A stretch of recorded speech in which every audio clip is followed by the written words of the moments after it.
Good day, students.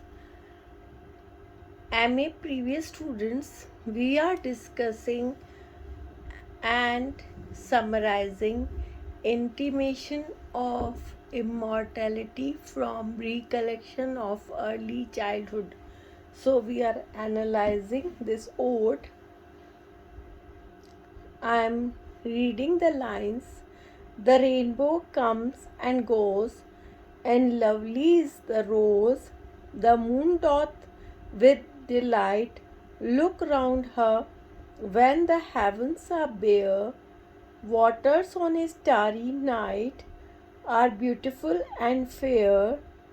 The sunshine is a glorious birth, but yet I know wherever I go that there hath passed away a glory from the earth. Wordsworth acknowledges that nature is as beautiful as it was when he was young, but the quote unquote glory the earth used to contain seems to have passed away.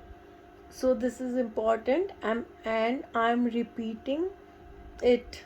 Wordsworth acknowledges that nature is as beautiful as it was when he was young, but the glory the earth used to contain seems to have passed away. I'm reading the next lines or the next stanza.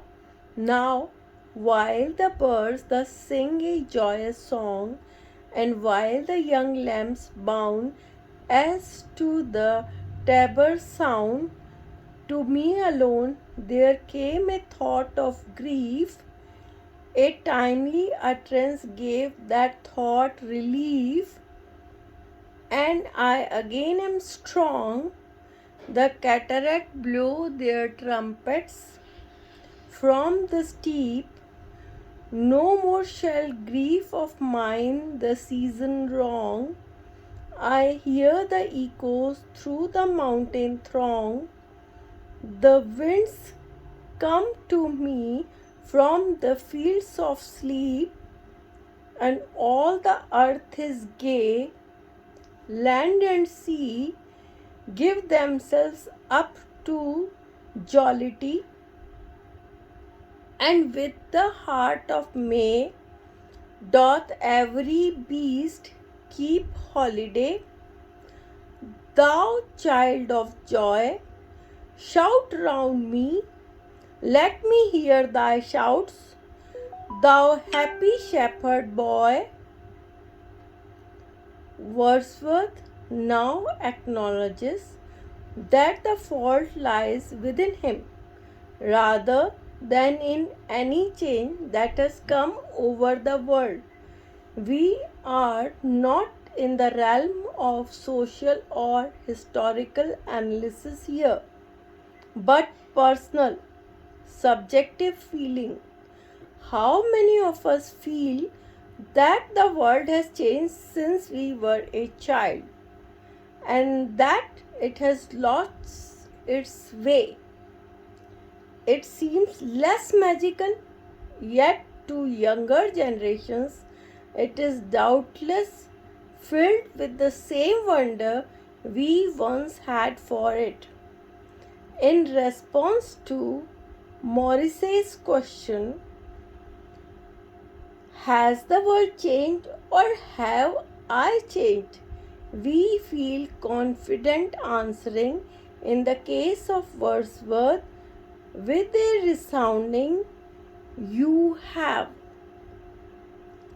Indeed, Wordsworth feels grief over the world that surrounds him, even though it is filled with the same signs and sounds of joy and life. I am repeating.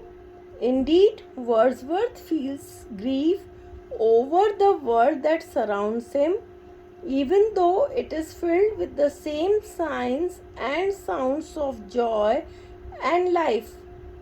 Birds are singing, young lambs are bleating, as so often in a romantic poem. So,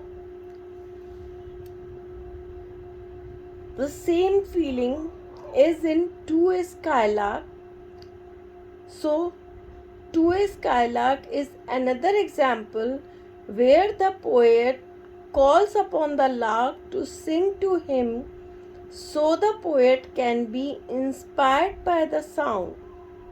The solitary poet wants nature to save him from himself and reconnect him with the majesty of the natural world. Even the shepherd boy tending those lambs can help Wordsworth to recover that lost sense of awe he felt towards the earth. The key word here is boy. The child can help Wordsworth to recall how he felt towards nature when he was young. So, I'm repeating, Shelley To a Skylark is another example where the poet calls upon the lark to sing to him so the poet can be inspired by the sound. The solitary poet wants nature to save him from himself. This is important. Nature to save him from himself and reconnect him with the majesty of the natural world. Even the shepherd boy tending those lambs can help Wordsworth to recover that lost sense of awe he felt towards the earth. The boy, the child, can help Wordsworth to recall how he felt towards nature when he was young. Ye blessed creatures, I have heard the call, ye to each other make I see. The heavens laugh with you in your jubilee. My heart is at your festival, my head hath its coronal.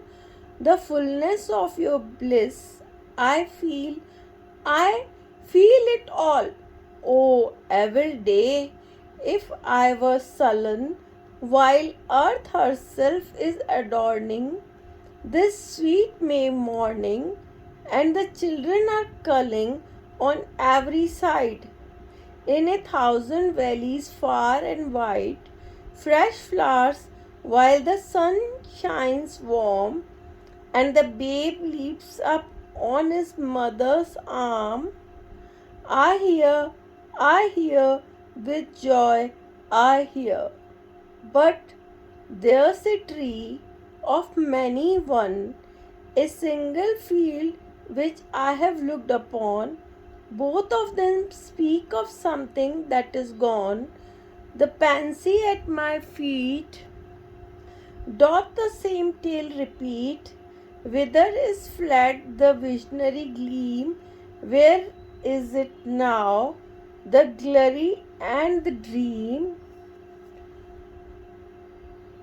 Indeed, it would be churlish, even perversive, to be quote unquote sullen when everything around the poet is filled with joy and life.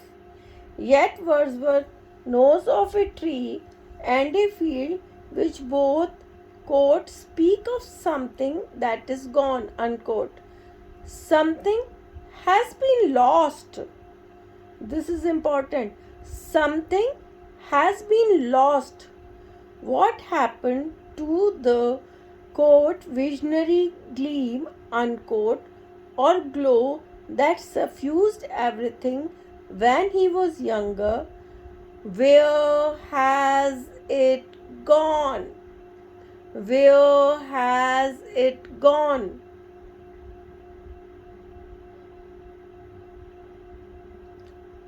So, students, try to write in your own words Thank you, students.